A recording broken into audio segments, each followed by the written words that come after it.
How to delete all browsing data by time on Google Chrome. Hey everyone! Welcome back. In today's quick and updated tutorial, I'm going to show you how to delete all your browsing data by time on Google Chrome. Whether you want to clear just a few hours or your entire history, this guide will cover it all. Let's dive right in. First, open Google Chrome on your device. Click on the three dots in the top right corner to open the menu. From here, select Settings. Zoom in on the Settings option for clarity.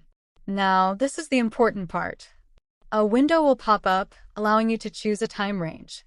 You can select options like Last Hour, Last 24 Hours, Last 7 Days, Last 4 Weeks, or All Time. Choose the one that suits your needs.